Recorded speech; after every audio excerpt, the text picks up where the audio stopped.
नमस्कार दोस्तों, सीसी के इस लाइव रिसेट लेक्चर में आप सभी का स्वागत है। मित्रों, जैसा कि आप सब जानते हैं कि निरंतर हम प्रयासरत हैं आपके लिए संस्कृत विषय पर लेक्चर्स आयोजित करने में और जिस तरह से आपकी प्रतिक्रियाएं हम तक पहुंच रही हैं, हमें इस बात की खुशी है कि आप हमारे द्वारा आयोजित इन लेक्चर से लाभ उठा रहे हैं। तो मित्रों, आगे भी ये सिलसिला चलता रहेगा और हम आपके लिए निरंतर संस्कृत विषय से संबंधी कुछ ऐसी जानकारी लेकर आएंगे जिससे आप अपने ज्ञान में वृद्धि कर सकते हैं। मित्रों, हमने बहुत से लेक्चर्स किए, हमने व्याकरण समझी, संस्कृत व्याकरण, जिसके माध्यम से मैं उम्मीद करती हूँ कि आपको ज़रूर लाभ हुआ होगा। मित्रों, हम आपसे बताना चाहेंगे और ये कहना चाहेंगे कि जैसा कि आप हमसे निरंतर प्रश्न पूछते हैं, हमें सुझाव देते हैं, तो आपके सुझावों और प्रश्नों से ही हमने आज सोचा कि क्यों ना इनका जवाब दिया जाए। तो मित्रों, आज हम जानने की कोशिश करेंगे, समझने की कोशिश करेंगे कि आखिरकार संस्कृत क्यों ज़रूरी है, संस्कृत और क्यों संस्कृत पढ़ी जाए। तो मित्रों, बताना चाहेंगे कि इस विशेष वार्ता के लिए एक बार फिर से हमारे साथ हमारे स्टूडियो में मौजूद हैं डॉक्टर पंकज मिश्र। डॉक्टर पंकज मिश्र सेंट स्टीफेंस कॉलेज के संस्कृत विभाग में एसोसिएट प्रोफेसर के रूप में कार्यरत हैं और निरंतर प्रयास कर रहे हैं, कोशिश कर रहे हैं कि किस प्रकार संस्कृत भाषा को छात्र छात्राओं के बीच लोकप्रिय बनाया जाए। तो मैं तहे दिल से स्वागत करना चाहूंगी डॉक्टर पंकज मिश्र का। डॉक्टर मिश्र, आपका स्वागत है। गुड मॉर्निंग मित्र। जैसा कि गीतिका जी ने शुरू में ही एक प्रस्तावना में सारी बातें रख दी कि आज का हमारा विषय क्या है। पिछले कई दिनों से निरंतर संस्कृत के ऊपर चर्चा करते हुए व्यक्तिगत रूप से आप लोगों के अलग अलग तौर तरीके से प्रश्न आते रहे और संस्कृत के विषय में कई प्रकार के प्रश्न पूछे जाते रहे हैं कि संस्कृत हम क्यों पढ़ें। देखिए, मैं ये नहीं बताने जा रहा हूं कि संस्कृत सबसे प्राचीन भाषा है। मैं ये भी नहीं बताने जा रहा हूं कि संस्कृत सारी भाषाओं की जननी है, या मैं ये भी नहीं बताने जा रहा हूं कि ऋग्वेद से लेकर के आज तक संस्कृत में निरंतर ग्रंथों की रचना होती रही है। बल्कि हम जो आपस में आज परिचर्चा करेंगे, उस परिचर्चा का मूल विषय ही यही होगा कि क्या क्या प्रश्न इसके लिए उठ रहे हैं और उठाए जा रहे हैं। इसीलिए मेरा यह संबोधन साक्षात केवल संस्कृत के जिज्ञासुओं के लिए नहीं, संस्कृत के पाठकों के लिए नहीं, संस्कृत के श्रोताओं के लिए भी नहीं है, बल्कि ऐसे सारे लोगों के लिए है जो संस्कृत के विषय में स्वस्थ चिंतन करना चाहते हैं। तो हम बिना किसी समय को गंवाए हम एक एक प्रश्न को लेते जा रहे हैं और उन प्रश्नों के आधार पर हम आपके सामने अपनी बातों को रखेंगे। लगभग 25-30 प्रश्न किए गए। उन प्रश्नों में से हमने आपके पास 7 या 8 प्रश्न लाए हैं जो काफ़ी आवश्यक है। सर्वप्रथम इसके विषय में यह प्रश्न उठाया जाता है कि संस्कृत मृत भाषा है, इसका प्रयोग अब नहीं है और इसे पढ़कर क्या लाभ होगा। मित्रों, सबसे पहले तो यह बात यहीं से खत्म हो जाती है कि संस्कृत मृत भाषा है, वो इसलिए कि हम आपके सामने संस्कृत को लेकर के बोलने आए हैं, संस्कृत भाषा के विषय में बोलने आए हैं। एक ऐसी भाषा जिसका अध्ययन व अध्यापन विश्व के 90% से अधिक विश्वविद्यालय में हो रहा हो, जिसमें नित्य प्रति भारतवर्ष में 500 से अधिक प्रतिवर्ष शोधार्थी रजिस्टर्ड हो रहे हों, जिसमें मासिक पत्रिका हो, अखबार हो, रेडियो और टीवी से समाचार सुनाए जा रहे हों, सिनेमा बन रहे हों, उनको बोलने वाले हों, क्या ऐसी भाषा को मृत भाषा कहा जाए? इसलिए ये कहना, ये बात ही खत्म हो जाती है कि संस्कृत भाषा मृत भाषा है। मृत भाषा तो वह होती है ना जिनका कोई अवशेष ही ना हो, जिनके विषय में वह केवल ऐतिहासिक महत्व का विषय बनकर रह गया हो। ऐसा नहीं है। आप प्रतिवर्ष जानते हैं कि साहित्य अकादमी पुरस्कार दिए जाते हैं, ज्ञानपीठ पुरस्कार दिए जाते हैं, पद्मश्री, पद्म भूषण आदि पद्म पुरस्कार दिए जाते हैं, राष्ट्रपति पुरस्कार दिए जाते हैं, युवाओं को प्रोत्साहित करने के लिए बादरायण पुरस्कार दिए जाते हैं। तो इस प्रकार जिस संस्कृत भाषा के लिए इतने कार्य दिन प्रतिदिन चल रहे हों, उसे मृत भाषा कम से कम नहीं कहा जाना चाहिए। फिर प्रश्न उत्पन्न होता है, इसका प्रयोग अब है नहीं। देखिए, प्रयोग कब होता है? प्रयोग यहां यह नहीं है कि मैं अभी आपके सामने हिंदी बोल रहा हूं तो मैं संस्कृत के माध्यम से समझाऊं। ठीक है, हर भाषा का अपना वर्ग होता है। हम लाख प्रयास करें, अगर हम उत्तर भारत में तमिल भाषा के माध्यम से समझाने का प्रयास करें तो उत्तर भारत के लोग नहीं समझ सकेंगे, या इसी प्रकार हिंदी भाषा के माध्यम से किसी अन्य प्रदेश में समझाने की कोशिश करें, हिंदी से अलग प्रदेश में संबोधित करने की कोशिश करें तो वहां के लोग नहीं समझेंगे। प्रयोग तो क्या होता है कि जहां पर हमें आवश्यकता होती है, आज दर्शन को समझना हो, प्राचीन भारतीय इतिहास को समझना हो, आज प्राचीन न्याय व्यवस्था समझना हो, प्राचीन स्थानीय प्रशासन पब्लिक एडमिनिस्ट्रेशन समझना हो, तो वहां पर निस्संदेह पुनः पुनः संस्कृत भाषा की जरूरत होती है, क्योंकि हम वहां जाकर के उन स्रोतों को ढूंढने का प्रयास करते हैं। फिर है, इसे पढ़कर क्या लाभ होगा? क्या लाभ आर्थिक लाभ मात्र है, या आर्थिक लाभ ही यदि लाभ है तो क्यों नहीं संस्कृत पढ़कर लाभ हो? आप सभी जानते हैं कि संस्कृत में अखबार आदि हैं। संस्कृत के माध्यम से हम कई सारी परीक्षाओं में सफल होकर के और अपनी योग्यता को सिद्ध करके सर्वोच्च नौकरी प्राप्त करते हैं। जैसा कि एक दूसरा प्रश्न भी आपके स्क्रीन पर आया होगा कि संस्कृत पढ़कर नौकरी नहीं मिलने वाली है तो संस्कृत क्यों पढ़ें? मित्रों, कोई विषय या कोई भाषा नौकरी नहीं देती।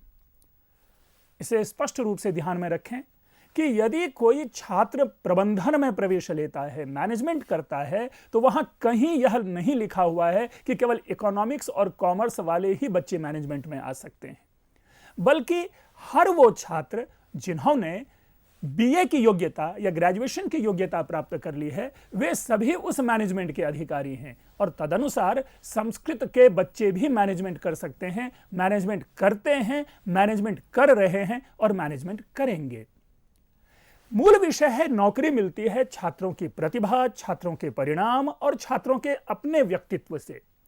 इकोनॉमिक्स पढ़कर के भी तो नौकरी नहीं मिलती, इंग्लिश पढ़कर के भी नौकरी नहीं मिलती, हिंदी भाषा पढ़कर के भी नौकरी नहीं मिलती। इसीलिए किसी विषय के लिए नौकरी नहीं है, संस्कृत के लिए नौकरी नहीं है। लेकिन संस्कृत पढ़कर आईएएस आईपीएस बना जा सकता है, संस्कृत पढ़कर प्रोबेशनरी ऑफिसर हमारे बच्चे बन रहे हैं, संस्कृत पढ़कर सेना में, मिलिट्री में, ये एक आश्चर्य पक्ष है कि संस्कृत पढ़ने वाले छात्र मिलिट्री में हैं, सेना में हैं, भर्ती हो रहे हैं। संस्कृत पढ़ने वाले छात्र चीफ जस्टिस भारतवर्ष के बन रहे हैं। तो यहां पर एक बार फिर से मैं कहूंगा कि संस्कृत ही कारण वहां पर चीफ जस्टिस बनने का नहीं है, या संस्कृत ही कारण वहां पर आईएएस बनने का नहीं है, बल्कि हर विषय के जो योग्य छात्र हैं वे योग्य पद पर जाते हैं। इसीलिए पहले तो हमें अपनी मानसिकता से ये बातें निकाल देनी चाहिए कि संस्कृत में नौकरी नहीं है। संस्कृत में नौकरी नहीं, बल्कि किसी भी विषय के लिए नौकरी नहीं है। नौकरी जो है वो श्रेष्ठ छात्रों के लिए है, श्रेष्ठ प्रतिभाशाली जो प्रदर्शन करने वाले छात्र हैं उनके लिए है। लेकिन जब हम संस्कृत के माध्यम से चलते हैं, किसी कार्य में प्रवेश करते हैं, तो वहां पर कुछ चीजें हमारे लिए आसान हो जाती है। जैसा कि अभी मैनेजमेंट की हमने चर्चा की, आज न केवल भारतवर्ष बल्कि अमेरिका, इंग्लैंड आदि देशों में वैदिक गणित को एक अनिवार्य रूप से बच्चों को सिखाया जा रहा है। उसके पीछे मूल कारण क्या है कि जो लंबे लंबे जो अरिथमेटिक्स के, अंक गणित के जो हिसाब हैं, सम्स हैं, उनको अत्यल्प कम समय में उनका समाधान ढूंढा जा सके। तो अगर हम वैदिक गणित पढ़ने जाएंगे तो स्वाभाविक रूप से अनुवाद पढ़ करके बहुत सारी बातें नहीं सीखी जा सकती।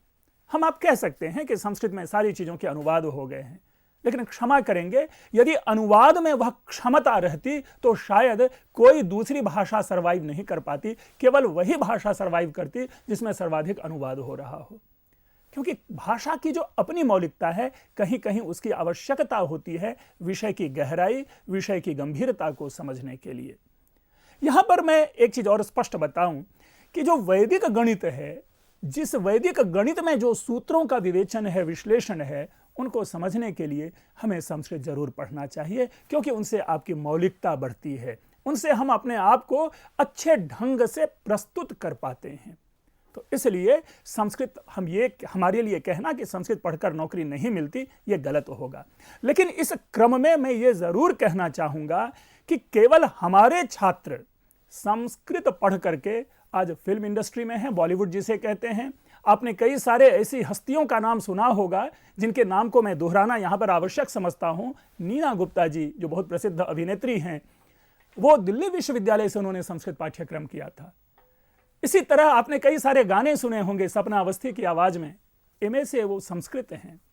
आपने कई सारे ऐसे टीवी एक्टर्स को देखा होगा, मैं नाम अब कितना नाम गिनाऊं यहां पर, लेकिन आप देखेंगे कि उन्होंने संस्कृत में अध्ययन किया है। किसी के पास संस्कृत से बीए की डिग्री है, किसी के पास संस्कृत से एमए की डिग्री है। लेकिन ध्यान रखेंगे वहां पर उनके लिए संस्कृत का लाभ इतना मात्र है, वो है डिक्शन का। वो डायलॉग का जो, संवादों का जो उच्चारण है, उसमें संस्कृत की आवश्यकता होती है। और तो और जो एनएसडी में जहां पर कि अभिनय सिखाया जाता है, वहां पर संस्कृत के 1 या 2 नाटक अनिवार्य रूप से पढ़ाए जाते हैं और प्रतिवर्ष वहां के छात्रों के लिए संस्कृत में अभिनय करवाया जाता है। वो इसलिए कि आप शब्दों का सही, सुंदर और प्रभावी उच्चारण कर सके। तो क्यों नहीं संस्कृत पढ़ा जाए? जीवन के हर क्षेत्र में किसी न किसी रूप में इस संस्कृत की आवश्यकता है, इसलिए संस्कृत अवश्य ही पढ़ा जाना चाहिए। एक और बार बार प्रश्न किया जाता है कि संस्कृत स्कोरिंग सब्जेक्ट है, यह केवल नंबर लाने के लिए है, इस मात्र के लिए संस्कृत का उपयोग है और संस्कृत का कोई उपयोग नहीं है। मित्रों, 2-3 बातों को ध्यान से लें। अगर मैथमेटिक्स में पूरे नंबर आते हैं तो क्या वो स्कोरिंग नहीं है? और आज जिस प्रकार की सेमेस्टर सिस्टम की दिल्ली विश्वविद्यालय की प्रणाली चल रही है, उसमें इंग्लिश में भी 90 से अधिक नंबर आ रहे हैं, हिस्ट्री में भी 90 से अधिक नंबर आ रहे हैं, पॉलिटिकल साइंस में भी 90 से अधिक नंबर आ रहे हैं। ध्यान रखेंगे, मैंने इन तीनों विषयों का नाम केवल इसलिए लिया कि एक समय था जब इन तीनों विषयों में जिनके 65% मार्क्स आते थे, उनको उद्भट विद्वान माना जाता था, बहुत ही योग्य छात्र माना जाता था। आज इन विषयों में भी अधिक नंबर आ रहे हैं, तो क्या उनमें अगर अधिक नंबर आ रहे हैं तो वो अच्छी बात, और संस्कृत में यदि अधिक नंबर आते रहे तो इनके लिए हमें इनका ये ऋणात्मक हम पहलू समझें? नहीं, ऐसा नहीं है। दूसरा पक्ष, क्यों नहीं स्कोरिंग हो? हम आप जब भी कभी अपनी योग्यता की लड़ाई लड़ते हैं तो वहां पे परिणाम उसी के पक्ष में आता है जिनके नंबर अधिक होते हैं। तो अगर हमें अपने उस लक्ष्य तक पहुंचाने के लिए संस्कृत अगर अधिक अंक दे रहा है या देने की क्षमता रखता है, तो क्यों ना हम संस्कृत विषय पढ़ें? क्यों हम कहें कि यह केवल स्कोर मात्र के लिए है?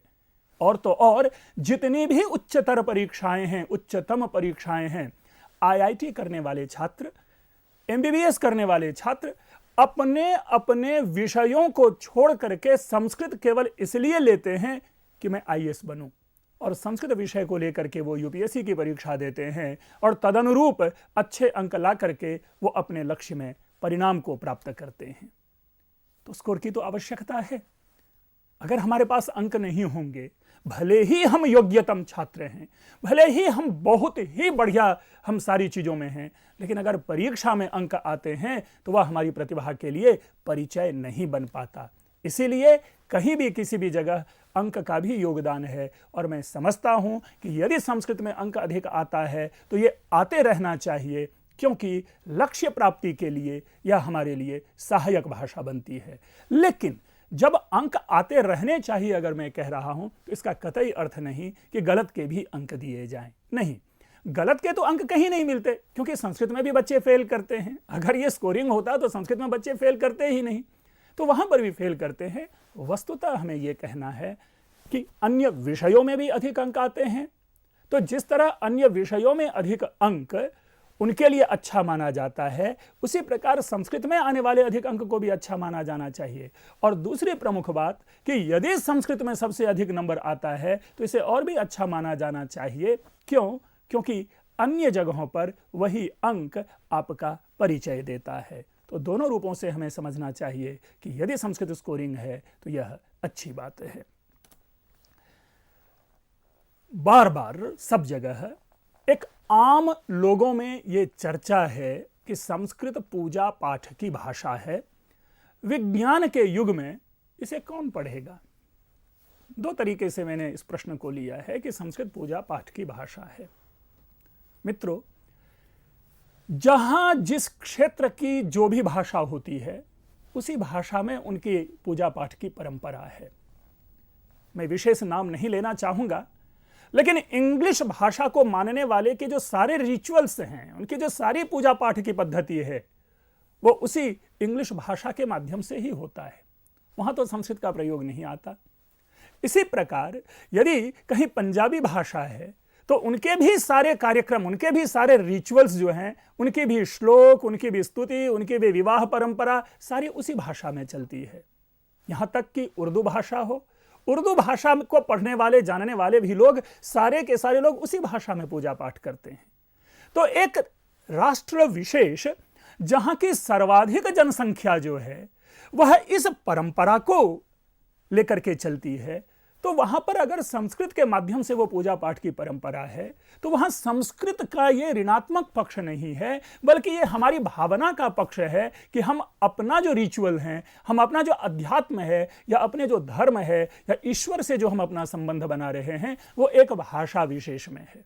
अन्यथा आज देखेंगे कि हर जगह जितने भी भजन कीर्तन आज आ रहे हैं वे उन भाषाओं में हैं। हिंदी भाषा में भी भजन कीर्तन है, जिसे हम भजन कीर्तन हिंदी भाषा में कहते हैं उसी को संस्कृत में हम श्लोक कह देते हैं।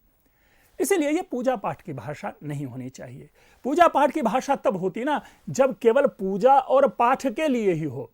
लेकिन जैसा मैंने शुरू से ही कहा था कि ऋग्वेद से लेकर के आज तक उपन्यास है संस्कृत में, जासूसी कथाएं हैं संस्कृत में, गजल लिखे जा रहे हैं संस्कृत में, कव्वालियां हैं संस्कृत में गीत लिखे जा रहे हैं, संस्कृत में नृत्य के लिए जो बंदिशें हैं वो लिखे जा रहे हैं। ऐसी कौन सी चीज नहीं है जो संस्कृत में नहीं है।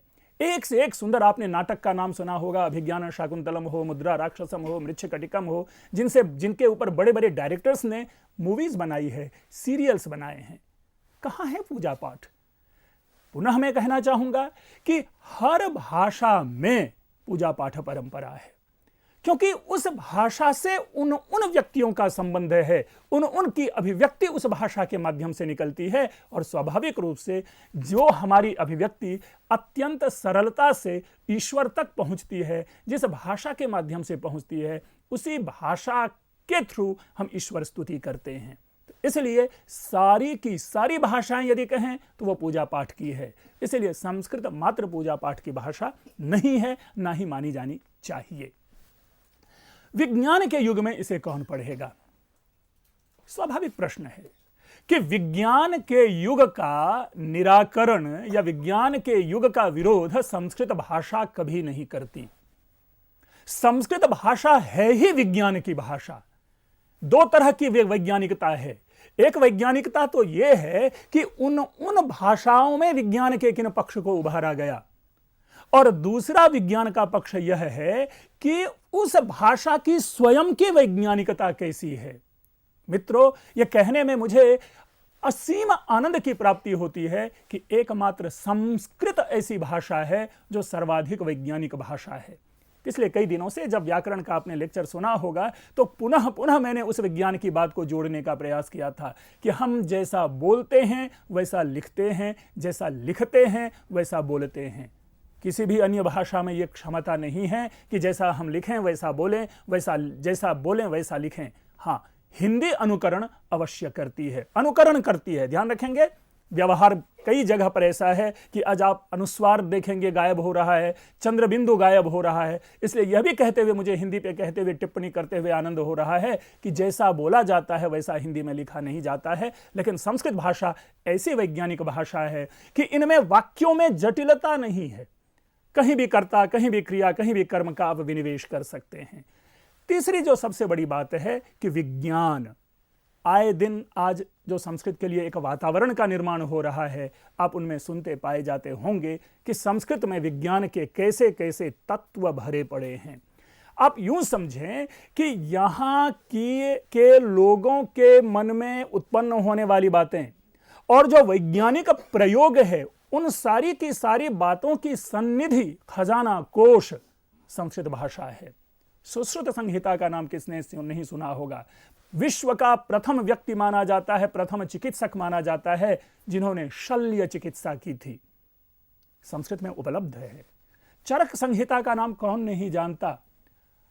प्रथम विस्तृत रूप से मेडिकल साइंस के ऊपर लिखी जाने वाली अगर कोई पुस्तक है तो वो चरक संहिता मानी जाती है। और न केवल भारतवासी बल्कि विश्व के अन्य देशों के सारे लोग, सारे व्यक्ति इन ग्रंथों से उपकृत हो रहे हैं। छोटा सा उदाहरण आप लें, कुतुब मीनार के पास एक लोहे का स्तंभ है। उस लोहे के स्तंभ, लगभग वो लोहे का स्तंभ 1500 वर्ष पहले या 1600 वर्ष पहले उसकी स्थापना मानी जाती है। खुले आकाश में है। हवा, ओस, बारिश, धूप, धूलकण, ऐसे सारे प्राकृतिक प्रभावों को झेलते हुए होने पर भी आज उस स्तंभ में किसी भी प्रकार का जंग नहीं देखा जा रहा। आप देखें कि आज से 1600 वर्ष पूर्व का यह स्तंभ, क्या विज्ञान नहीं है ये? तो हम उन विज्ञान को जानने के लिए संस्कृत में हमें पढ़ना पड़ेगा। तो कहां आज के युग में संस्कृत की आवश्यकता नहीं है? आज के इस वैज्ञानिक युग में संस्कृत की भाषा नहीं है। ध्यान रखेंगे। पुनः पुनः मैं एक चीज सविशेष बोलना चाहूंगा। न्यूटन ने गुरुत्वाकर्षण का नियम दिया। हम आज उनके उपकृत हैं, उनके पीछे दौड़ रहे हैं। लेकिन वैशेषिक दर्शन में 24 गुणों का उल्लेख है। उन गुणों में से एक गुण है गुरुत्व। और आपको जानकर के सुखद आश्चर्य लगेगा कि गुरुत्वाकर्षण के विषय में जो बातें न्यूटन के द्वारा बताई गई है वही बातें महर्षि कणाद के द्वारा बताई गई है। लेकिन हमारी सोच, हमारी सभ्यता, हमारी संस्कृति उस समय ऐसी नहीं थी कि उस विज्ञान का हम उपयोग समझ सकें। यह भाषा की गलती नहीं है, यह हमारी सोच की गलती है। इसलिए संस्कृत भाषा विज्ञान के हर पक्ष से परिपूर्ण है। आप बखूबी जानते हैं कि जो परमाणु कारणवाद है वह भी भारतवर्ष में वैशेषिक दर्शन के द्वारा प्रवर्तित है। इस समस्त सृष्टि के कारण में मूल जो है वो परमाणु है, यह कथन करने वाला वैशेषिक दर्शन है। अब वो आज नहीं, आज से लगभग 2200-2400 वर्ष पहले का यह कथन है। दूसरा पक्ष जैन दर्शन में आप लोगों ने सुना होगा सापेक्षिकता का सिद्धांत, थियरी ऑफ रिलेटिविटी। ठीक है, आइंस्टीन ने अपने फिजिक्स, मैथमेटिक्स, अन्य सारे ज्ञान के आधार पर आधुनिक वैज्ञानिक सोच के अनुरूप इस विषय का प्रवर्तन किया। लेकिन जरा उनके उस सोच को समझिए कि हर व्यक्ति जो है अनेक धर्मों को जीता है और हर व्यक्ति का जो परिचय है वो अपेक्षाया होता है, वो रिलेटिव होता है। एक पुत्र अपने पिता की अपेक्षा पुत्र है और एक पिता अपने पुत्र की अपेक्षा पिता है। यानी एक ही व्यक्ति में ये अपेक्षाया दो बातों को हम देख सकते हैं। ये विवेचन का विषय है, विश्लेषण का विषय है, व्याख्या का विषय है कि किस तरह से उन्होंने थियरी ऑफ रिलेटिविटी को हमारे सामने प्रकट किया है। लेकिन मूल विषय है कि विज्ञान के ऐसे सारे तत्व, विज्ञान की ऐसी सारी चर्चा हम संस्कृत भाषा में पाते हैं। इसलिए भी हमें संस्कृत पढ़ना चाहिए। इसलिए भी वैज्ञानिक युग में संस्कृत पढ़ने का लाभ है कि विज्ञान के उन प्राचीन तत्वों को हमें अवश्य ही प्रस्तुत करना चाहिए अपने प्राचीन शास्त्रों को पढ़ करके। मैं एक छोटा सा उदाहरण दूं ब्रह्म पुराण के विषय में। जिस ब्रह्म पुराण में संयोग से मुझे एक बार अनुवाद करने का मौका मिला और उसमें एक पद्य मुझे प्राप्त हुआ था, जिस पद्य में मैं विज्ञान नहीं जानता, ना ही मैं विज्ञान का छात्र रहा हूं, लेकिन चंद्रमा के भूगोल के विषय में जितना सुंदर वहां पे वर्णन मिला, मैं आश्चर्यचकित था कि वही सारी बातें तो आज हमें पढ़ाई जा रही है और वहां पर वो श्लोकों में लिखा हुआ मिलता है। मित्रों, जिन खो जाती न पाइयां गहरे पानी पैठ, जो बौरा डूबन डरा रहा किनारे बैठ। ये मैं कहूंगा कि आज के वैज्ञानिक युग में भी संस्कृत को पढ़ने का लाभ है, लेकिन हमें इसमें डुबकी लगाने की आवश्यकता है। केवल बंद कमरे में बैठ करके हम मौसम का अंदाजा नहीं लगा सकते, इसके लिए हमें बाहर निकलना पड़ता है। दूसरे शब्दों में हमें संस्कृत के उन विषयों को, उन शास्त्रों को अवश्य ही पढ़ना पड़ेगा और उनमें से वैज्ञानिक तत्व को ढूंढना पड़ेगा। तब जाकर के आज के इस वैज्ञानिक युग में संस्कृत की सार्थकता आवश्यक रूप से सिद्ध होगी। आज के दौर में विदेशी भाषा को पढ़ाने का प्रचलन काफी है। मैं इस पक्ष में हूं कि सारी भाषा सुंदर होती है, सारी भाषा अच्छी है और कोई भी भाषा हमें गलत बात नहीं सिखाती। यानी सारी भाषाओं में नैतिकता है और सारी भाषाओं में अनैतिकता भी है। अगर गालियां हैं तो संस्कृत में भी गाली है। ऐसा नहीं है कि संस्कृत में गालियां नहीं है। लेकिन अगर संस्कृत में अच्छी बातें हैं तो अन्य भाषाओं में भी अच्छी बातें हैं। इसीलिए हमारा विरोध विदेशी भाषाओं से नहीं होना चाहिए, क्योंकि जिस प्रकार यहाँ बैठ कर के हम संस्कृत भाषा के प्रचार प्रसार की बात करते हैं, हम दूर देश विदेश में संस्कृत भाषा को पढ़ाने के लिए श्रम करते हैं, ठीक उसी प्रकार हमें अन्य भाषा भी सीखनी चाहिए। इसमें किसी भी प्रकार का विरोध नहीं है। इसलिए विदेशी भाषा को पढ़ने से हानि नहीं है। और हम आप सभी जानते हैं कि निरंतर अध्ययन करते रहने से ही परम तत्व की प्राप्ति होती है, परम ज्ञान की प्राप्ति होती है। हमें फ्रेंच भी पढ़ना चाहिए, हमें जर्मन भी पढ़ना चाहिए, हमें मैंडरिन भी पढ़नी चाहिए, हमें अन्य भाषा भी पढ़नी चाहिए। लेकिन इसका यह मतलब नहीं कि अन्य भाषा को पढ़ते हुए हम अपनी भाषा को छोड़ दें। हम अन्य भाषाओं को अपने ज्ञान के सहायक भाषा के रूप मात्र में पढ़ें। हम अगर अपने समस्त व्यक्तित्व के ऊपर, समग्र व्यक्तित्व के ऊपर उन विदेशी भाषाओं का आरोप करते हैं तो विदेशी भाषाओं को तो लाभ पहुंचता है, लेकिन हमारी अपनी भाषा को हानि आती है। अब देखें जिस प्रकार से हिंदी के भीतर सुनामी चल रही है, ऐसा लग रहा है कि यह हिंदी भाषा हमसे छूटती जा रही है। कहीं एक समय आएगा कि यह हिंदी भाषा भी कहीं इतिहास की भाषा ना बन के रह जाए, क्योंकि जिस प्रकार हम विदेशी भाषाओं का अनुकरण कर रहे हैं उससे हमारा अपना जो स्व है, अपनी जो अस्मिता है और अपना जो अस्तित्व है, वह कहीं ना कहीं हमसे छीनता जा रहा है। इसीलिए जिस प्रकार हम अपने घर की रक्षा दूसरों से करते हैं, उसी प्रकार हमें अन्य विदेशी भाषाओं से अपनी भी भाषा की रक्षा करनी चाहिए। इसलिए मैं पुनः कहूंगा कि भाषा जरूर सीखें, भाषा जरूर पढ़ें। इससे हमें अपने ज्ञान का आदान प्रदान होता है। एक दूसरे जगह की संस्कृति को हम समझ पाते हैं, हमारी संस्कृति को दूसरी जगह के लोग समझ पाते हैं। तो यह प्रक्रिया समझ की निरंतर चलती रहनी चाहिए, लेकिन हमें अपने से किसी भी तरह का कॉम्प्रोमाइज नहीं करना चाहिए। इसीलिए विदेशी भाषा पढ़ने से हानि तो नहीं है, लेकिन अपनी भाषा को भूलने से हानि अवश्य है। हम अपनी भाषा को मजबूत करते हुए, दृढ़ करते हुए, एनरिच करते हुए हम दूसरी भाषा को जरूर सीखें। भाषा तो स्वेच्छा से सीखी जाती है, संस्कृत सिखाने के लिए जबरदस्ती क्यों है? यक्ष प्रश्न है। किसी भी तत्व की सुरक्षा और संरक्षा के लिए हम स्वयं उत्तरदायित्व होते हैं, हमें स्वयं उत्तरदायित्व होना चाहिए। जरा सोचिए, आए दिन हम टीवी पर देखते हैं बाघ बचाओ अभियान। हम आए दिन सोचते हैं कि कहीं एक अंडमान निकोबार की आज से 5-7 साल पहले एक किसी खास जनजाति की एक महिला की, आखिरी महिला थी जिनकी मृत्यु होती है, वो हमारे सारे टीवी चैनल्स के लिए वह एक प्रकार से ब्रेकिंग न्यूज बन जा रहा है कि एक जनजाति जो है वो विलुप्त हो गई। दूसरे शब्दों में, विलुप्ति शब्द से ही हमें भय उत्पन्न होता है कि कहीं ये विलुप्त ना हो जाए, कहीं ये गायब ना हो जाए। बाघ की जनसंख्या कम होती जा रही है, बाघ की संख्या बढ़े, इसके लिए सारे के सारे लोग प्रयासरत हैं। लेकिन आप जरा ये सोचें, एक ऐसी भाषा जो सभ्यता की आदि से लेकर के आज तक अनवरत रूप से हमारे साथ चली आ रही है, क्या उस भाषा की विलुप्ति को हम देखेंगे? नहीं। जैसा हमने देखा कि जिस प्रकार फ्रेंच के लिए आंधी चल रही है, जर्मन भाषा के लिए तूफान आ रहा है, क्या संस्कृत के लिए हम एक ठंडी हवा नहीं चला सकते? मेरा मूल पक्ष है, हम संस्कृत को बचाए रखने के लिए प्रयत्नशील है, क्योंकि हमें भय है, हम भयाकुल हैं कि इस भारतवर्ष के अंतर्गत भारत की भाषा ही कहीं ना अपने भाग्य के लिए स्थान ढूंढती रहे। इसलिए भी यह आवश्यक है कि संस्कृत को पढ़ाया जाना चाहिए। जबरदस्ती नहीं है, यह रुचि पैदा करने का एक विषय है। हम इसे विभिन्न प्रकार की रुचि, विभिन्न प्रकार के ज्ञान से भर करके हम इसे बचाए रख सकते हैं और वो लोगों में शेयर कर सकते हैं।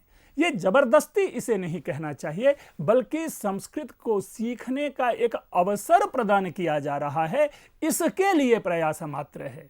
यहां पर किसी के गर्दन पे सवार होकर के ये नहीं कहा जा रहा कि तुम संस्कृत पढ़ो ही, संस्कृत पढ़ो ही। संस्कृत की जबरदस्ती नहीं है, क्योंकि जबरदस्ती तो तब होता है ना जबकि ज्ञान के अन्य स्रोतों को काट दिए जाएं। जबकि ये कहा जाए छड़ी लेकर के, डंडा लेकर के कि संस्कृत नहीं पढ़ोगे तो स्कूल में नाम काट देंगे। ऐसा नहीं है, बल्कि हमें इसको इस रूप में समझना चाहिए कि संस्कृत भाषा इतनी प्यारी और सुंदर भाषा है, लोगों के मन को प्रसन्न करने वाली भाषा है, इतने अच्छे अच्छे ज्ञान विज्ञान की बातें हैं। अगर हम उसे नहीं सीखेंगे, हम नहीं जानेंगे, तो कौन उसे जानेगा? क्या ये भाषा भी म्यूजियम की भाषा बन के रह जाए? ये भाषा भी अजायब घर में एक अजायब रूप से देखे जाने की भाषा बन जाए? हम समझते हैं कि एक अवसर है हमारे लिए, एक अनुकूल वातावरण है हमारे लिए। उस अनुकूल वातावरण, उस अनुकूल अवसर का लाभ उठाने के लिए आवश्यक है कि हम संस्कृत भाषा जरूर पढ़ें। यहाँ पर जबरदस्ती पुनः पुनः कहेंगे कि किसी भी प्रकार का दबाव नहीं है, किसी भी प्रकार का इफ एंड बट नहीं है कि नहीं पढ़ोगे तो ऐसा होगा, पढ़ोगे तो ऐसा होगा। आप जरा सोचिए, एक नाटक अभिज्ञान शाकुंतलम, जिसको विलियम जोन्स ने इंग्लिश में अनुवाद किया, उस अनुवाद को लेकर के वे लंदन जाते हैं।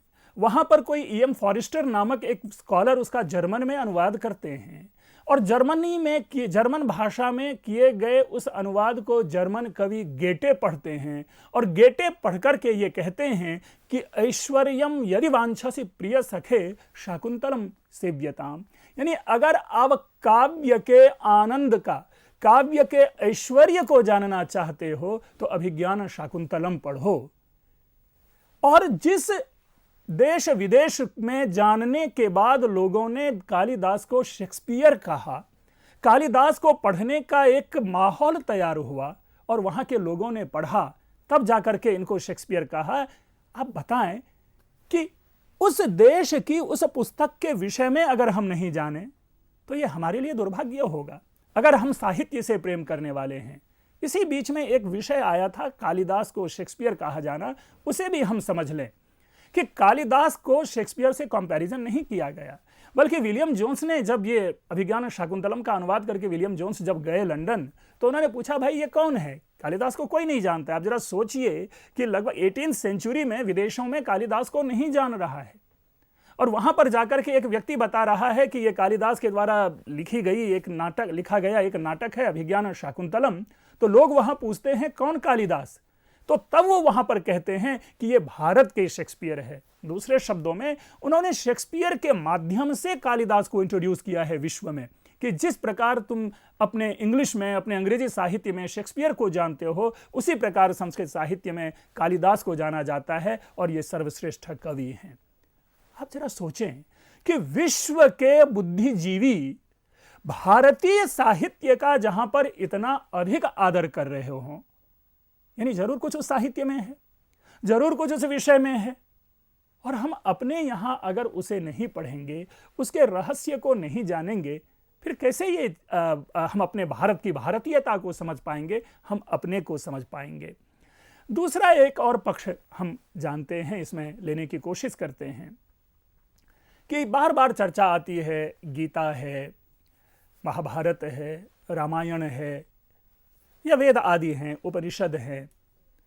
मैं इन पुस्तकों को, इन ग्रंथों को आरोपित नहीं कर रहा, लेकिन इतना तो जरूर कह रहे होंगे ना कि बाइबल के बाद यदि किसी एक पुस्तक का विश्व की भाषा में सर्वाधिक अनुवाद हुआ है तो वो गीता का है। मैं ये सूचना दे रहा हूं कि विश्व में सबसे अधिक अनुवाद और सर्वाधिक संस्करण बाइबल का है, लेकिन उसके बाद दूसरी कोई भी पुस्तक है जिसका सर्वाधिक संस्करण निकला हो, जिसका सर्वाधिक अनुवाद हुआ हो और विश्व में सर्वाधिक प्रेम की प्राप्ति हुई हो, तो वह गीता है। आप जरा इन चीजों को तो सोचें कि क्या कारण है कि गीता को पूरे विश्व में इस प्रकार से जाना जाता है। हम भारत के लोग, हम भारतीय, हम अपनी संस्कृति और सभ्यता में रचे बसे लोग, अगर हम अपने ही परिचय के लिए भटकते रहें तो यह दुख का विषय है, यह दुखद है। अर्थात संस्कृत में जो लिखी जाने वाली ये इतनी सुंदर सुंदर बातें हैं, जिनको विश्व भी सम्मान देता है, उसे हमें अवश्य पढ़ना चाहिए।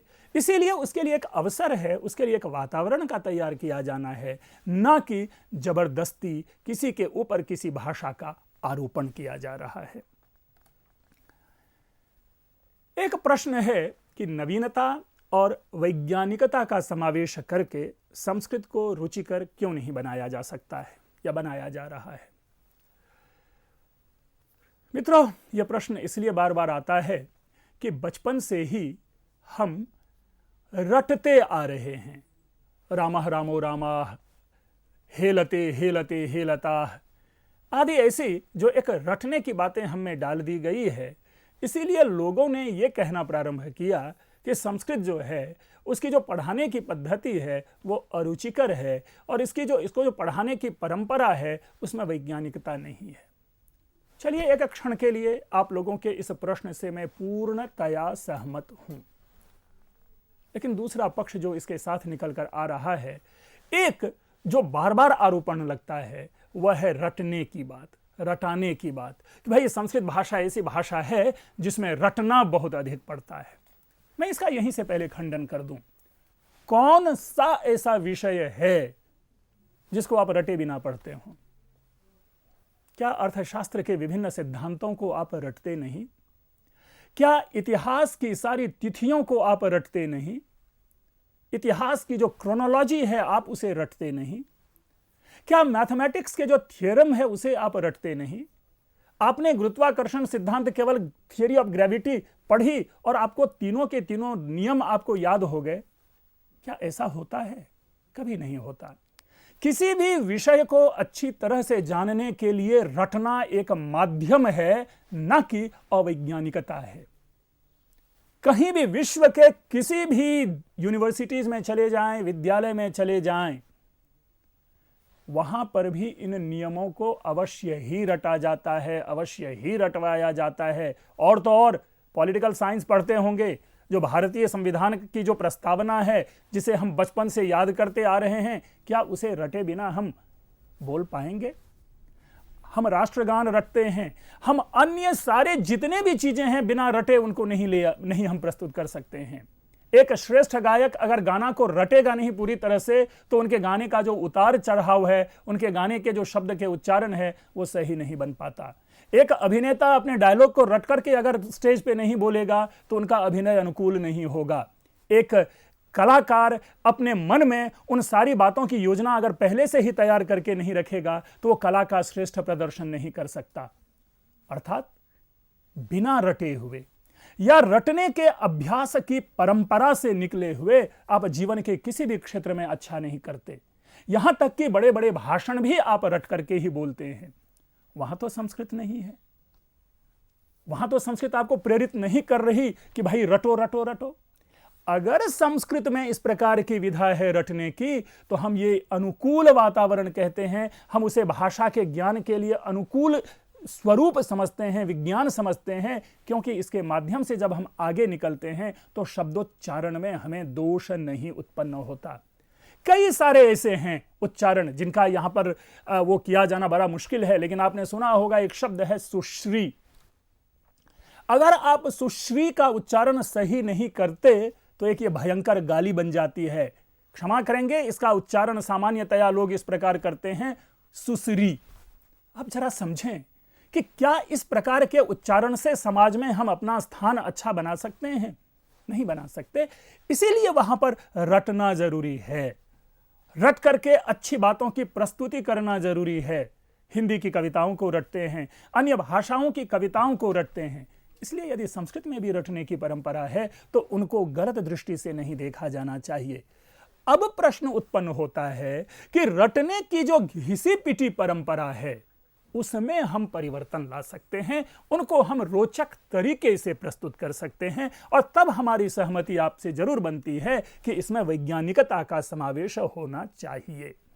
और यही कारण है कि जब हमने आपके सामने शब्द रूप को लाने की चर्चा की थी, जब मेरा अपने व्याकरण का जब शब्द रूप हमने एक श्रृंखला ली, शब्द रूप एक धारावाहिक में मैंने आप लोगों को सिखाया था, तो उसमें आपने कभी ये नहीं सुना होगा कि हमने कभी कहा आप लोगों को इस तरह से रटने के लिए कि रामः रामो रामाः रामम रामो रामान रामेण रामाभ्याम रामेभ्यः। हमने कभी इस तरह से नहीं फोकस किया आप लोगों के सामने। हमने उनके लिए प्रयास किया कि उनमें से कोई ऐसे शब्द जोड़ दिए जाए जो रूप आपके सामने आ जाए। तो मेरे ख्याल से तीसरे या चौथे चौथा जो मेरा लेक्चर है, उस लेक्चर में आप इस चीज़ को पाएंगे और मैंने वहाँ पर उसे रुचिकर बनाने का प्रयास किया है और आप लोगों का उस पर बहुत अधिक हमें कमेंट भी मिला था और हमें उस पर प्रशंसा भी मिली थी, क्योंकि वो एक नया तरीका हमने दिया। अब प्रश्न है रुचिकर बनाना। रुचिकर बनाना तो व्यक्ति व्यक्ति पे निर्भर करता है।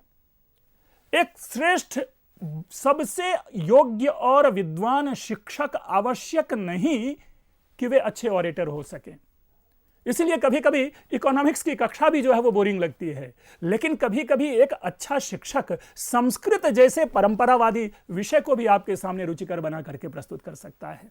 इसीलिए ये जो रुचिकर बनाना है, ये इंडिविजुअल टू इंडिविजुअल ये डिपेंड करता है, ये व्यक्ति और व्यक्ति के ऊपर निर्भर करता है कि हम किसी भी विषय की पैकेजिंग कितनी सुंदर से आपके सामने रख सकते हैं।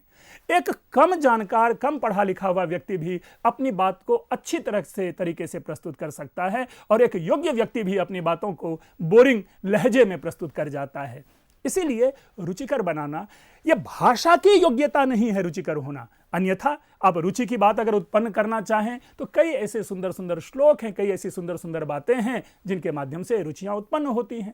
आज संस्कृत को जो सिखाने की पद्धति चली है, कव्वालियों के माध्यम से हम संस्कृत सीख लेते हैं, गजल के माध्यम से हम संस्कृत सीख लेते हैं, या नहीं तो आपने देखा होगा कि दूरदर्शन पे एक नई परंपरा चली है कि संस्कृत में बॉलीवुड के गानों का अनुवाद, और उसी छंद में, उसी लय में मैं भी अपने छात्र जीवन में संस्कृत के गाने गाया करता था। कभी आप लोगों ने यदि सुना हो तो जैसे मेरे मन की गंगा तेरे मन की यमुना का, बोल राधा बोल संगम होगा कि नहीं, तो उसको उसे ढंग से उसी लय में हम लोग प्रस्तुत कर लेते हैं। मम मनश्च गंगायाः तव मनसश्च यमुनायाः ब्रूहि राधे ब्रूहि संगो भविष्यति नावा। इसी तरह कभी पुराने जमाने का गाना सुना होगा, तेरे मेरे बीच में कैसा है ये बंधन अनजाना, तो वहां पर भी हम लोग ले लेते हैं तव मम मध्येतु कीदृशमिव बद्धम न ज्ञातम मयापि न ज्ञातम त्वयापि न ज्ञातम। ध्यान रखेंगे, लय, छंद, सुर सब एक समान है। मूल विषय है छात्रों में रुचि उत्पन्न करने के लिए इस प्रकार के इंसेंटिव हमें क्रिएट करने पड़ते हैं, और जो हो रहा है संस्कृत को पॉपुलर बनाने के लिए इस प्रकार के प्रयास बखूबी चल रहे हैं। जितने भी योग्य विद्वान हैं, योग्य कवि हैं, अपने अपने स्तर से संस्कृत भाषा को वैज्ञानिक बनाने के लिए, संस्कृत भाषा में रुचि उत्पन्न करने के लिए निरंतर लगे हुए हैं। उन्हीं लगे हुए में से मैं व्याख्यान के रूप में आप लोगों के पास संस्कृत में रुचि उत्पन्न करने के लिए यहां पर आपके प्रश्नों का मैं उत्तर दे रहा हूं। अब रही बात कि जो संस्कृत के अन्य सारे पक्षों को हमें देखना है, हमें संस्कृत क्यों पढ़ना चाहिए। आए दिनों आप लोगों ने जैसे पूजा पाठ की बात हमने की थी, विषय यह नहीं है कि हम संस्कृत के माध्यम से ही भगवान को पूजें। विषय तो यह है कि भगवान में निष्ठा, हमारी श्रद्धा, हमारा विश्वास, हमारी धारणा, हमारी भावना और हमारी अवधारणा पर निर्भर करता है। वहां पर किसी भी प्रकार का विरोध नहीं होना चाहिए, लेकिन यह कहना कि संस्कृत के माध्यम से ही हम चलें, यह गलत होगा। और कम से कम अध्ययन और अध्यापन जगत में इस प्रकार की चर्चा तो आनी ही नहीं चाहिए कि यहां भगवान ने यह कहा या भगवान इस तरह से कहा, क्योंकि एक और संस्कृत को हम पॉपुलराइज करने के लिए चल रहे हैं, एक और संस्कृत विषय को हम आप तक पहुंचाने का प्रयास कर रहे हैं। तो वहां पर आवश्यक यह है कि इस प्रकार के जो आध्यात्मिक और धार्मिक पक्ष है उसको हमें पीछे छोड़ देना चाहिए, क्योंकि यह स्वयं के निष्ठा की बात है। इसमें किसी भी प्रकार का हमें विरोध उत्पन्न नहीं करना चाहिए। पुनः पुनः संस्कृत के उन तत्वों की चर्चा हम करें। उदाहरण के लिए जब आप इतिहास में हम पढ़ते हैं तो इतिहास में पढ़ने के बाद हम कई सारी ऐसी बातें जानते हैं कि चीन देश के साथ हमारा व्यापारिक संबंध था। अब हम इसको ढूंढने के लिए कहां जाते हैं, कैसे जाते हैं, तो वहां पे संस्कृत जो है वो सर्व प्रमुख स्रोत बनकर हमारे पास आता है। और हम रेफरेंस लेते हैं महाकवि कालिदास के अभिज्ञान शाकुंतलम के प्रथम अंक के 31वें पद्य का, जहां पर वो कहते हैं दुष्यंत के माध्यम से और शकुंतला के साथ जो दुष्यंत की मनोभावना है उसके माध्यम से कि गच्छति पुरः शरीरम धावति पश्चाद संस्तुतम चेतः चीनांशुकमिव केतमानो प्रतिवातम नियमानस्य। अब देखिए यहां पर क्या है कि चीनांशुक शब्द है, और चीन यहां पर चीन देश के लिए है, और अंशुक शब्द जो है वो वस्त्र के लिए है। अर्थात चीन देश का जो वस्त्र है वो है रेशमी वस्त्र। और इसके माध्यम से हम जानते हैं, इसके माध्यम से हम जानने का प्रयास करते हैं कि चीन देश के साथ हमारा रेशमी वस्त्रों का व्यापारिक संबंध था। और शायद यही कारण है कि इतिहास में एक शब्द भी हमारे सामने आता है बार बार, वो है सिल्क रूट। तो देखेंगे एक संबंध बनता है इतिहास और साहित्य का। इसी प्रकार जब राजनीति विज्ञान की बात आती है, राजशास्त्र की बात आती है, दंड नीति की बात आती है, और अपनी न्याय परंपरा की बात आती है, तो कौन व्यक्ति है जो कौटिल्य अर्थशास्त्र को भूल जाएगा? इससे अधिक प्रासंगिक कोई शास्त्र नहीं है। आप कौटिल्य अर्थशास्त्र का अगर अध्ययन करें तो वहां पर जल प्रबंधन का भी एक विषय है। आज हम लोग त्राहि त्राहि कर रहे हैं पानी के लिए।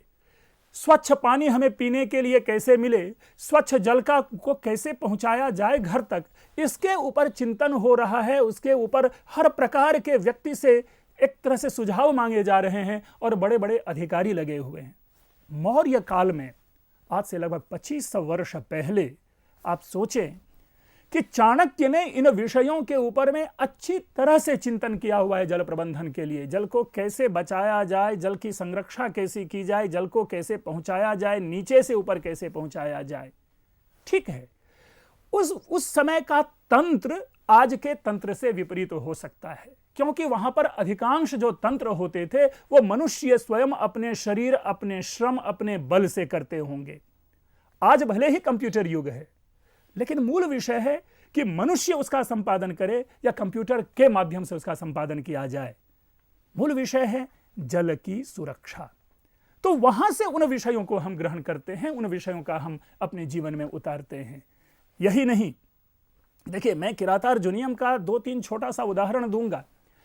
किरातार्जुनीयम के प्रथम सर्ग का चौथा पद्य है, जिसमें पंक्ति है, सकिम सखा साधुना शास्ति योधिपम हितान्न संसृणुते सकिम प्रभु।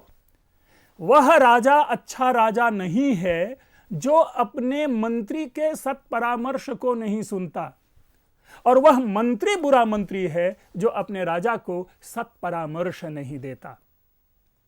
आप बताएं, क्या आज से लगभग 1700 वर्ष पहले कही गई यह बात प्रासंगिक नहीं है?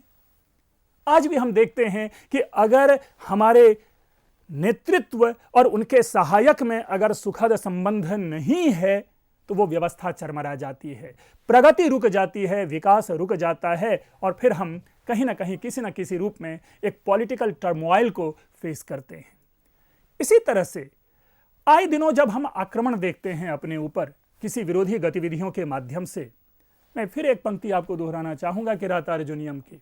वहां पर स्पष्ट शब्दों में लिखा हुआ है कि 4 चक्षुषः राजानः, एक और दूसरी बातें कही गई है कि न वंचनीयाः प्रभवोनुजीविभिः। पहला जो हमने आपसे सामने कहा कि राजा अर्थात जो नेतृत्व है वो गुप्तचर रूपी आंखों वाला होता है। अगर पूरे भारतवर्ष का एक नेतृत्व है और उस नेतृत्व को गुप्तचरों के माध्यम से यदि सही सूचना नहीं मिलती है तो इस प्रकार के आक्रमण हमें झेलने पड़ते हैं। दूसरे शब्दों में गुप्तचर को सशक्त होना चाहिए और गुप्तचर हमेशा सही सूचना अपने नेतृत्व को दे। ये भी आज से कितने वर्ष पूर्व की बात है जो आज भी चरितार्थ हो रही है। और दूसरा पक्ष है कि ऐसे गुप्तचरों के द्वारा राजा को ठगा नहीं जाना चाहिए। अगर इस प्रकार की व्यवस्था बनती है, अगर इस प्रकार के विचार बदलते हैं और हमारे अधिकारियों के द्वारा नेतृत्व को अगर इस जिसको कह सकते हैं कि भुलावे में रख करके बातें की जाती है तो पुनः वहां पर व्यवस्था जो है वह चरमराती है। संस्कृत में यह कथन प्राप्त होता है, संस्कृत विषय में यह कथन प्राप्त होता है। हम इसलिए भी संस्कृत पढ़ें कि जो प्राचीन ज्ञान विज्ञान की बातें हैं वो आज भी प्रासंगिक है। मैं एक छोटे छोटे उदाहरण लेकर के दे रहा हूं। आपने दिनकर की एक बड़ी अच्छी पंक्ति सुनी होगी, आग से आग बन मिलो और पानी बन पानी, गरल का उत्तर है प्रति गरल, यही कहते जग के ज्ञानी। मूल विषय मुझे यहां दिनकर जी को नहीं लाना है। मूल विषय यह है कि दिनकर जी की जो ये पंक्ति है, ये कविता है, जरा उस पर सोचें। हम कहते हैं ना कि ईंट का जवाब पत्थर से देना चाहिए, और आज तो ये एक तरह से जुमला है अपने प्रतिवेशी राष्ट्र के संबंध में कि जब हमारे ऊपर किसी प्रकार का आक्रमण होता है तो हम बार बार यही कहते हैं कि हमें भी उसके ऊपर इसी प्रकार का आक्रमण करना चाहिए। और ध्यान रखेंगे कि राजनीति का यह सिद्धांत है, और इस सिद्धांत को महाभारत में कहा गया, और महाभारत के बाद इसी सिद्धांत को भारवी ने किरातार्जुनीयम के 30वें पद्य में कहा कि व्रजंति ते मूढ़धियः पराभवम भवन्ति माया विषु ये न मायिनः, कि जो व्यक्ति कपटपूर्ण व्यवहार हमारे साथ करता है, हमें भी उसके साथ कपटपूर्ण व्यवहार करना चाहिए। और बाद में यह परंपरा चली कि शठे शाठ्यम समाचरेत, बाद में हमने कहा ईंट का जवाब पत्थर से दो। मैंने आपके सामने ये राजनीति के कुछ उदाहरण दिए, हमने आपके सामने एक भारतीय विदेश व्यापार का उदाहरण दिया अभिज्ञान शाकुंतलम के माध्यम से। यही नहीं, हमारे ग्रंथ में महाकवि बाणभट्ट का नाम सुना होगा आप लोगों ने। महाकवि बाणभट्ट ने कादंबरी की रचना की। उस कादंबरी का एक अंश है शुकनासोपदेश। अगर आपको शुकनासोपदेश पढ़ना हो, जाकर के पढ़ें। और जिस प्रकार से अपनी बातों को कहने में उन्होंने आयुर्वेद का ज्ञान हमारे सामने प्रस्तुत किया है, वो अनूठा है। आप पाएंगे हमें भी आज हाई फीवर होता है। अगर हमें होता है तो हम पहला उपाय ये करते हैं कि कपड़े को भिगो करके हम अपने माथे पर रखते हैं ताकि हमारा टेम्परेचर डाउन हो। महाकवि बाणभट्ट ने स्पष्ट रूप से वहां पर शिशिरोपचार का उल्लेख किया है, और शिशिरोपचार का अर्थ ही यही होता है शीतल उपचार, जिसके अंतर्गत हम कपड़े को भिगो करके और अपने फोरहेड पे या अपने शरीर के गर्म पार्ट पे रखते हैं ताकि हमारा टेम्परेचर डाउन हो। आप जरा सोचें कि यह परंपरा कहां से आ रही है, ये बातें कहां से आ रही है।